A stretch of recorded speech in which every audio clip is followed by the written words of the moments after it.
let's dive into this. As you can see, student did very well in terms of placements at all their top schools, aside from Stanford, but they're from the West Coast. Stanford has a lot of applicants from the West Coast, so this was not really surprising. What was a little more surprising was Cornell. This is an example of something called yield protection. You don't really need to know anything about it when you're applying. The only thing you really need to know is that if you receive a rejection, like for your regular decision pool, and you hear back from a school really early and it's a rejection and it was like your safety or like a mid-tier school for you, don't be surprised. That happens a lot, and it just means that you probably look really good, and they know that you will most likely get into a school like this, so they're not going to accept you because they want to keep their yield high. So don't really stress about that right now. Get into their statistics. Test score very high. As you would know if you had watched my previous Harvard video, Harvard weighs anything from 1540 to like 1590 or even 1600, like the same. They don't really care. They put it in the same bucket. So like, oops. So this is good. They also focused early in high school on advanced math. I think they took the sophomore year, which is like really crazy. And I know a lot of people can't do that, but just try to take Calc BC at some point, especially if you're applying for computer science, because when you're a computer science student, a lot of your classes are going to require advanced math quite quickly. So if you can come in with advanced standing at calculus, whether that be AB or BC, BC would be better, but if you can't do BC, just do AB. It's fine. That would look really good. Another way to demonstrate math competency would be to take one of the advanced physics APs or to take an advanced physics AP class. Of course, you can take the computer science AP, which I think the student did. I just forgot to put it. But you have to consider that like so many people are doing that. So you want to set yourself aside from them, and advanced competency in math will really help you do that for yourself.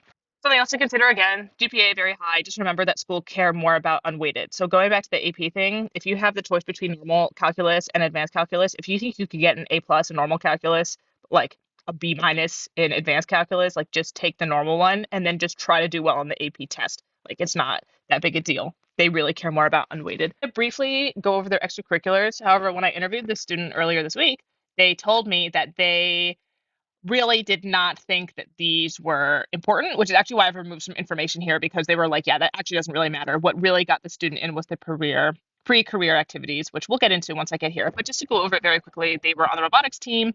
They did meets. They were pretty involved. It was like a high weekly commitment. They also did Science Olympiad. I don't think they like placed or anything crazy. They just like did it. So now we're going to go into what got this student in to the extent that we can deduce these things because it's kind of hard to know. However, looking at patterns and looking at disclosures from universities, we can kind of figure out what gets students in and what keeps them out. So the first thing is high test scores. As I said before, schools care more about unweighted. High test scores and high GPA, they will not get you in. But in order to be considered, you need to have at least like a baseline. Like what you can do is you can go on any college admissions website and you can find like the average GPA and the average SAT score for any school you want to go to. Try to be around there just so that your application doesn't immediately get crossed out. This is going to be a little easier now that the SAT is mandatory again. Schools are going to stop just like arbitrarily cutting off anybody below a certain grade point average, which is really good, especially if you had a low GPA like early on in high school and a higher one at the end, which by the way is totally fine. And colleges like to see growth, so like don't stress out about that. However, I would try to get your test scores really high, your SAT, if you have a low GPA, or if you have a low SAT score. Honestly, try to get it higher, which is really like not super helpful. I'm sure you get a bad score and you're like, yeah, I'd love it if this were higher. My only point is like try to take it so that you're at least within the range of a school you want to go to. You can also look at the like 25% to 75th percent rather than just looking at the 50th percentile. That can often give you a better understanding. And as long as you're above this, you will probably get considered. So don't worry about the average or being at the top. Just try to get like above the 25th percentile at least.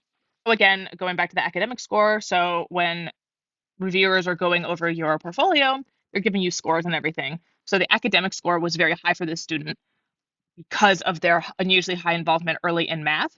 It opened up advanced opportunities in physics and computer science, which means that they would come in able to take super advanced math courses at Harvard, which is where they eventually ended up. And that's what they did.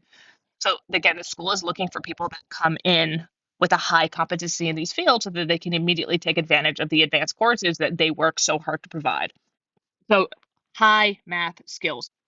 The big thing that this student thinks was helpful was the pre-career activity. So they did two internships over the course of their high school career. One was sophomore and one was junior summer. I don't remember what the sophomore, it was like some local thing. And then the junior one was at like a quite prestigious tech company. So use any connections you have to get some sort of summer job placement in an advanced position, meaning like an internship where you're actually working on a project and that might teach you something so that you can work on your own personal project. Something else to consider is that if you have a volunteer requirement or just something you want to do extracurricularly, think about a way you can involve a computer science project in order to accomplish that goal. Can you work on a personal project to create a program that does something that somebody in your community needs or something that you need personally? This student was telling me about the importance of working on a personal portfolio. You can also publish things on GitHub, etc., which would be good for your interviewer to look at as well as prospective admissions representatives. At Harvard, it might not be super important, but at a lot of other smaller schools, they often Google students and just see if they have portfolios. And you can also submit portfolios as part of your Common App, which I'm sure you know. And if you don't, now you do. So think about personal projects as well. But internships are big. And again, this also gives you a really high extracurricular score because you're going to have a lot of time commitment over the summer. So this is what's interesting, right? Is that this student honestly did not do a lot during the school year, which allowed them to focus on their grades and get such a high GPA. All of their extracurricular activities that were important were over the summer, which is another strategy to take if you find that you have trouble time managing. Just think about really high impact summer opportunities, high impact in terms of like what you can do as well as hours. Another final thing to be aware of when applying to computer science programs, and this goes for anybody applying for anything really, is institutional priorities. So if you have a school you want to get into, I recommend you look into what they have recently built a building for, what they have recently hired new professors for. It's going to take you like an hour or so to really find these opportunities, but if you can find them and cater to them, it can really make you stand out because Yale, which they got into, was looking to expand its computer science offerings in order to compete with Yale, with Harvard and MIT.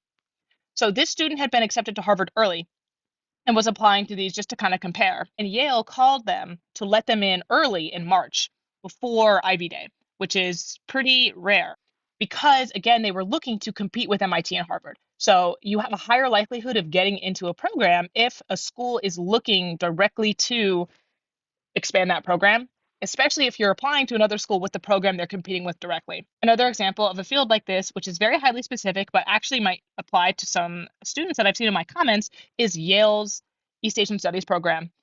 Yale loses a lot of East Asian Studies majors to Harvard and Columbia, and they are looking actively to expand that now that they've hired a few professors back. They're doing that mostly in graduate school, but it applies to undergraduates as well. So just look for schools expanding in a field you have proficiency in. And this would apply even if you never thought you would apply to Yale, for example. If you're a computer science student, you have a really good chance of getting in there for computer science. You know what I mean? So just look to schools where you can offer more than you could at a school that already has something established like that. Other things that could fill into this would be some sort of like history, English. No one's really doing. Maybe like comparative literature, maybe. But this is pretty well established. I would look at more nascent fields. Computer science is a huge one. Engineering, a lot of schools are expanding their engineering programs because they realize that those alumni make a lot more money than the humanities students like myself. So I would look into things like this.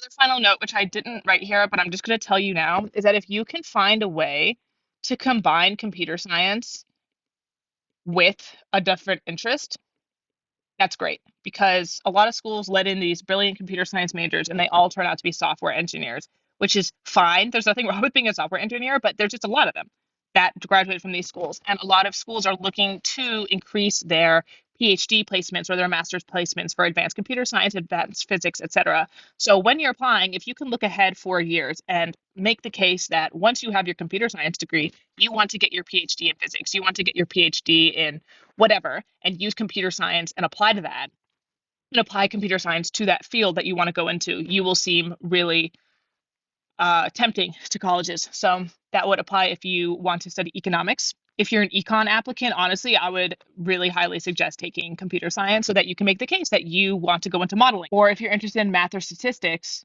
I would combine it with computer science so that you have portfolio that stand out a bit more, just that you might be able to offer something to the alumni community that they don't already have.